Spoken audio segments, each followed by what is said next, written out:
Hello' everyone, অন্য এটা ভিডিঅ'লৈ আপোনালোক সকলোকে স্বাগতম জনাইছোঁ। আজিৰ ৰেচিপি ভিডিঅ'টো হৈছে চিকেন মহাৰাণী। আৰু ৰেষ্টুৰেণ্টত যাবই নালাগে এনেকুৱা টেষ্টি চিকেন মহাৰাণী খাবলৈ।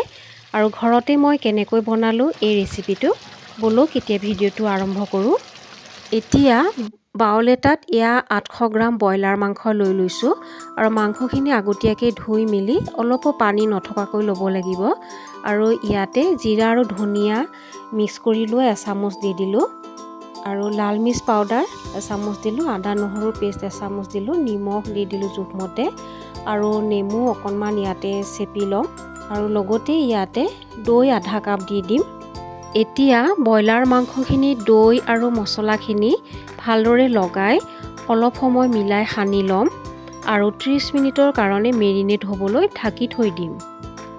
এতিয়া মিক্স মছলা এটা বনাবৰ কাৰণে টাৱা এখনত গোটা জিৰা এচামুচ, ধনিয়া, চফগুটি, শুকান জলকীয়া, সৰু ইলাচি, ডাঙৰ ইলাচি, জালুক কেইটামান, লং, ডালচেনি এনেকৈ মই টাৱাখন এতিয়া গেছৰ ওপৰত উঠাই পেলাই অলপ সময় ভাজি ল'ম।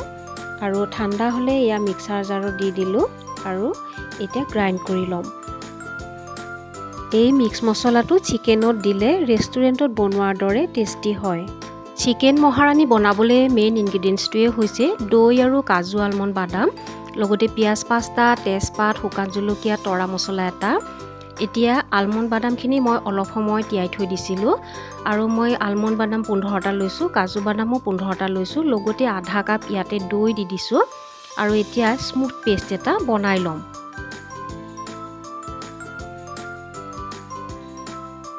পিঁয়াজ 5টা প্ৰথমতে কাটি লৈছোঁ আৰু এতিয়া চপাৰটোৰ সহায়তে চপ কৰি ল'ম। তেতিয়া আমাৰ গ্ৰেভিটো ঠিক হ'ব।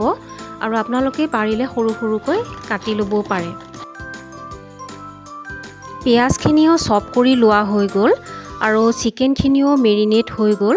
আৰু এতিয়া চিকেন মহাৰাণী বনাবলৈ ৰেডি। আৰু গেছৰ ওপৰত কেৰাহী এটা গৰম হ'বলৈ দিছোঁ। কেৰাহীটো গৰম হোৱাতে ইয়াতে অলিভ অইল দি দিছোঁ মই। আপোনালোকে মিঠাতেলতো বনাব পাৰে। তেলখিনি মিডিয়াম গৰম হ'লে শুকান জলকীয়া 2টা আৰু তৰা মছলা আৰু তেজপাত 2টা ইয়াতে দি দিছোঁ। অলপ সময় ভাজি লোৱাৰ পিছতে ইয়াতে চপ কৰি লোৱা পিঁয়াজখিনি দি দিছোঁ। আৰু পিঁয়াজখিনি একেবাৰে মিডিয়াম ফ্লেমতে ভাজিব লাগিব, কাৰণ আমি পিঁয়াজখিনি একেবাৰে ৰঙা কৰি পেলাব নালাগে। পিঁয়াজখিনি লৰাই লৰাই অলপ সময়ৰ কাৰণে ভাজি থাকিম। 5 মিনিটমান পিঁয়াজখিনি ভাজি থকাৰ পিছতে পিঁয়াজখিনি চফ্ট হৈ আহিছে। আৰু একেবাৰে মই ৰঙা কৰি পেলোৱা নাই। আৰু ইয়াতে আদা নহৰুৰ পেষ্ট এচামুচ দি দিছোঁ। আৰু লগতে বাটাৰ 1 চামুচ দি দিলোঁ। এতিয়া আকৌ আদা নহৰুৰ কেঁচা গোন্ধটো যোৱালৈকে অলপ সময় ভাজি থাকিব লাগিব। আদা নহৰু দিয়াৰ পিছতো অলপ সময় ভাজি লোৱা হৈ গ'ল। এতিয়া মেৰিনেট কৰি থোৱা চিকেনখিনি ইয়াতে দি দিম। দি পেলাই ভালদৰে এবাৰ লৰাব লাগিব। তাৰপিছতে এনেকৈ খুলি পেলাই অলপ সময়ৰ কাৰণে সিজিবলৈ দিম। মেৰিনেট কৰি থোৱা চিকেনখিনিৰ পৰাই দৈ দিছিলোঁ, সেইটো কাৰণে ইয়াতে অকণমান পানী ওলাইছে। আৰু এনেকৈ বাৰে বাৰে লৰাই পেলাই এই চিকেনখিনি অলপ সময় ভাজি ল'ম। এতিয়া বনাই লোৱা মিক্স মছলাখিনি ইয়াতে দি দিম। মছলাখিনি দিয়াৰ পিছতে ভালদৰে আকৌ এবাৰ মিক্স কৰি ল'ব লাগিব। তাৰপিছতে ঢাকনি মাৰি ভালদৰে সিজিবলৈ দিম। 5 মিনিটৰ পিছত ঢাকনি খুলি চাইছোঁ। এবাৰ ভালদৰে লৰাই দিম। আৰু আমাৰ মাংস প্ৰায় সিজিয়ে গৈছে। এতিয়া দৈ আৰু বাদামৰ পেষ্টখিনি দি দিম। আৰু আজি চিকেন মহাৰাণী বনাবৰ কাৰণে মই ইয়াত অলপো পানী ব্যৱহাৰ কৰা নাই। আৰু অলপ সময় লৰাই দিয়াৰ পিছতে ইয়াতে আধা কাপ গাখীৰ মই ইয়াতে দি দিম। আৰু এতিয়া ইয়াতে তেজপাতখিনি আঁতৰাই লৈছোঁ। আৰু গাখীৰ দিলে একেবাৰে চিকেন মহাৰাণীৰ যিটো আচল টেষ্ট সেইটো তেতিয়াহে ওলায়।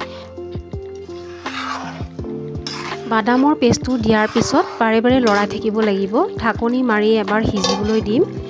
আকৌ ঢাকনি খুলি পেলাই আকৌ এবাৰ চাম। আৰু নহ'লে বাদামখিনি তলত লাগি যাব পাৰে। আৰু এতিয়া নিমখটো অকণমান কম হোৱা যেন লাগিছিলে, মই মেৰিনেট কৰোঁতে দিছিলোঁ, সেইটো কাৰণে আৰু অকণমান মই নিমখ দি দিলোঁ। এতিয়া কেঁচা জলকীয়া 2টামান ফালি ফালি দিছোঁ, তেতিয়া অকণমান জ্বলা জ্বলা ভাবো হ'ব। আৰু ইয়াতে জালুকো মই দি দিছিলোঁ।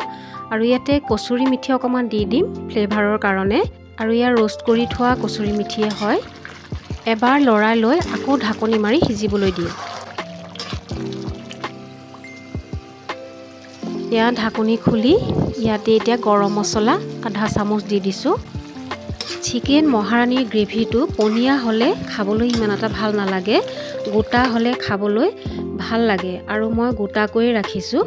আৰু এই চিকেন মহাৰাণী ভাত, ৰুটি, পোলাও, নান চবৰে লগত খাব পৰা এটা ধুনীয়া ৰেচিপি। আৰু মই শেষত একেবাৰে ধুনীয়া পাত কেইটামান দি পেলাই আৰু একেবাৰে এতিয়া নমাই থ'ম আৰু বেলেগ এটা বাচনত ছাৰ্ভ কৰি ল'ম। চিকেন মহাৰাণী দেখিবলৈ ধুনীয়া হৈছে, লগতে খাবলৈও বহুত টেষ্টি হৈছে। আৰু আজি আমি ভাত, ৰুটি দুইটাৰ লগতেই পৰিৱেশন কৰিম। আৰু আজিৰ এই ৰেচিপিটো আপোনালোকৰ কেনেকুৱা লাগিলে, যদি ভাল লাগিলে তেতিয়াহ'লে লাইক এটা কৰিব আৰু মোৰ চেনেলটো ছাবস্ক্ৰাইব কৰিব। আজিলৈ আহিছোঁ। Thank U.